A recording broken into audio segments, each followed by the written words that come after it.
Gloria a su santo nombre. Nos preparamos para recibir la palabra del Señor. ¿Cuántos están listos para recibir la palabra de Dios? Vamos, deje su mensaje. Diga, yo estoy listo para recibir la palabra de Dios. Colóquelo ahí. Yo estoy listo.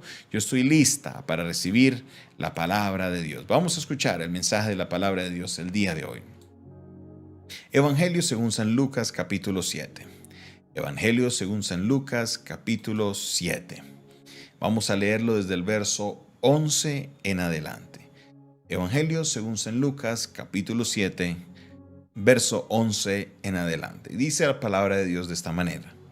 Aconteció después que él iba a la ciudad que se llama Naín, e iban con él muchos de sus discípulos y una gran multitud. Cuando llegó cerca de la puerta de la ciudad, he aquí que llevaban a enterrar a un difunto, hijo único de su madre, la cual era viuda, y había con ella mucha gente de la ciudad. Y cuando el Señor la vio, se compadeció de ella, y le dijo, no llores. Y acercándose, tocó el féretro, y los que lo llevaban se detuvieron. Y dijo, joven, a ti te digo, levántate. Entonces se incorporó el que había muerto y comenzó a hablar, y lo dio a su madre. Y todos tuvieron miedo y glorificaban a Dios diciendo, un gran profeta se ha levantado entre nosotros, y Dios ha visitado a su pueblo. Y se extendió la fama de él por toda Judea y por toda la región de alrededor. Amén. El sector de Naín, la ciudad de Naín, una ciudad que se encuentra por el contexto ubicada en la región de Judea.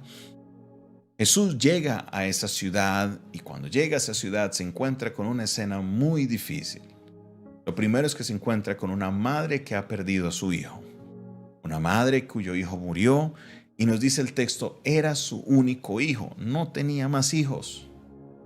Aparte de eso, ella no tenía otra persona con la cual podía tener compañía porque su esposo también había muerto. Se refiere a ella como una viuda. A pesar de que el texto no nos dice que su esposo había muerto, creo que nosotros al entender la palabra viuda debemos entender que era una mujer que no tenía esposo porque su esposo había muerto. Ahora, viendo esto es bien importante porque esta situación literalmente mueve el corazón de Jesús al saber que ella se quedaría sola y su dolor era muy, muy, muy grande. ¿Qué sucede? Jesús se acercó y tocó el féretro.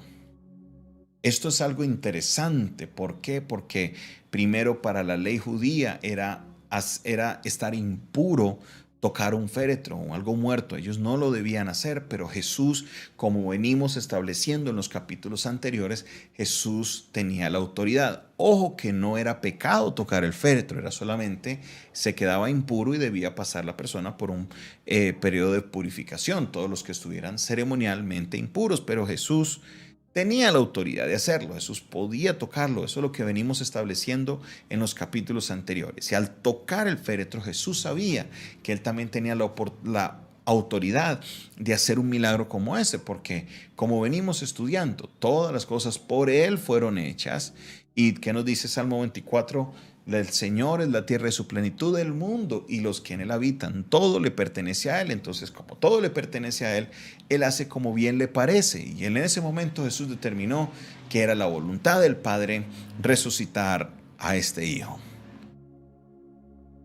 ¿Qué pasó? Todos se detuvieron. Y cuando se detuvieron, Jesús le dijo, joven, a ti te digo, levántate. Todos se quedaron mirando, todos se quedaron a la expectativa. Todos estaban ahí, ¿qué va a suceder? ¿Qué fue lo que dijo Jesús? ¿Por qué él dijo eso? Pero para sorpresa de muchos, el joven se incorporó y comenzó a hablar. Y él se lo entrega a su mamá. Una escena impresionante porque a pesar de que muchos lo distinguieron como un profeta, A muchos vieron, dice la segunda frase, que Dios había visitado su pueblo. Venía el pueblo de un periodo de silencio, de muchos años, donde no se levantaba un liderazgo, un profeta de este calibre. Y obviamente nunca más se volvería a levantar a alguien como Jesús. Este profeta le tenía la autoridad, este varón, que obviamente nosotros sabemos que no era un profeta, que sabemos que no era un hombre común y corriente, era el Hijo de Dios, tenía la autoridad de decirle al joven, levántate, y eso fue lo que sucedió. Un milagro maravilloso, pero entendemos algo importante, y es aquí donde yo quiero, mi hermano y mi hermana, que entendamos algo de parte de nuestro Dios. En ese momento Dios tuvo compasión. Y aquí nos vamos nosotros a comprender que Dios es un Dios que tiene compasión, que si nosotros nos acercamos a Él con nuestra plegaria, con nuestro clamor, Dios tiene compasión de sus hijos. Y nosotros podemos ver la mano de Dios a raíz de esa compasión. El texto nos dice claramente que Jesús la vio y se compadeció de ella. Sintió ese dolor en su corazón. Eso es lo maravilloso, como nos dice el libro o la carta a los hebreos, que tenemos un sacerdote que estuvo entre nosotros, que vivió como nosotros vivió, que se enfrentó a las cosas de este mundo. Y una de las cosas que uno se enfrenta en este mundo es justamente el dolor.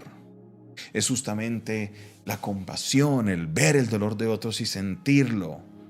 Y qué maravilloso que nuestro Señor Jesucristo, el Hijo de Dios, el que murió y resucitó, también vio a la mujer viuda y sintió el dolor que ella estaba sintiendo. Él se compadeció de ella.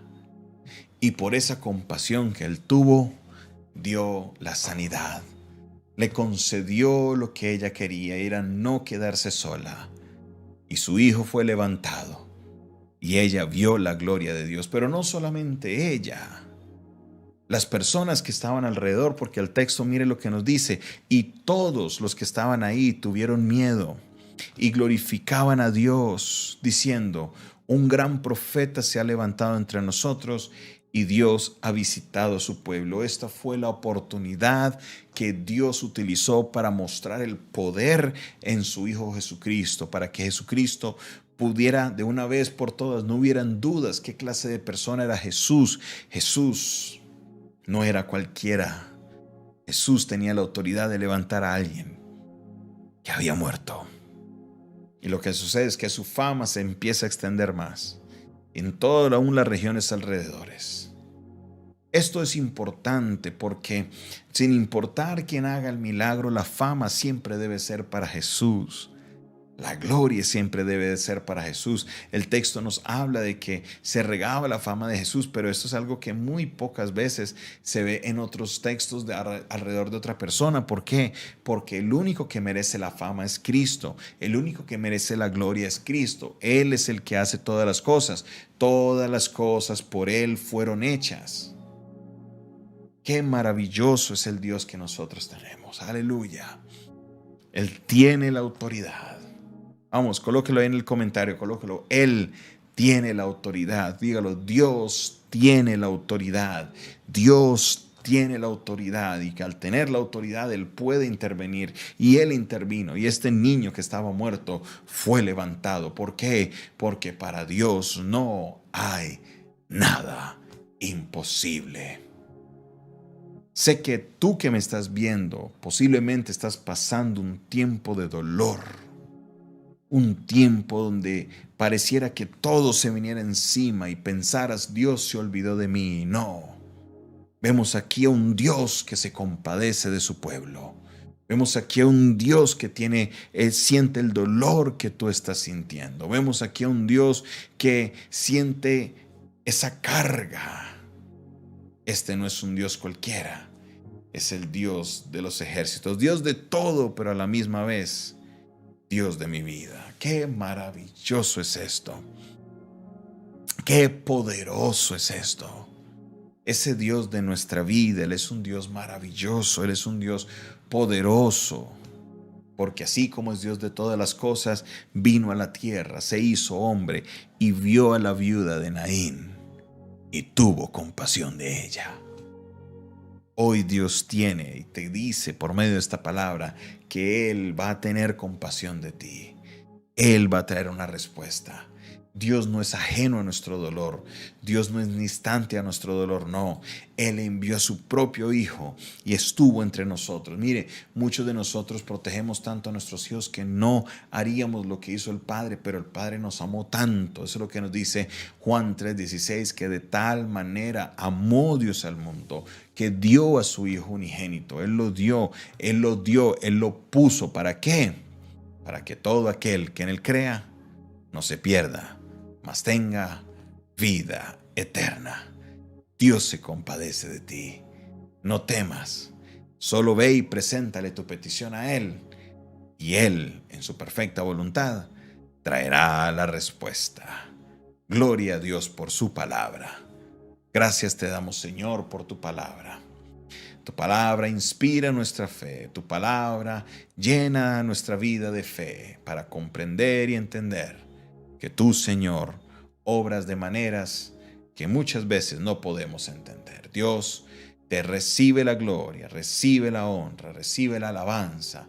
Glorificado y exaltado seas por siempre y para siempre, porque tú eres bueno, porque para siempre es tu misericordia. Sabemos que tú tienes la autoridad, sabemos que tú te compadeces, sabemos que tú tienes el poder de intervenir en nuestra situación por difícil o imposible que sea.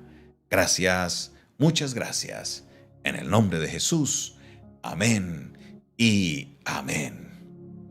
Esta fue una producción del Departamento de Comunicaciones del Centro de Fe y Esperanza, la Iglesia de los Altares, un consejo oportuno en un momento de crisis. Se despide de ustedes su pastor y amigo Jonathan Castañeda y también David Castañeda Gómez. Les deseamos un tiempo maravilloso en la presencia del Señor. Recuerda, si esta palabra es de bendición para tu vida, dale me gusta, suscríbete a nuestro canal. Y pon un corazón también. Puedes poner un corazón también. Nos puedes escribir a la línea telefónica 316-617. 78-38. Y así puedes aprender un poco más de nuestro ministerio.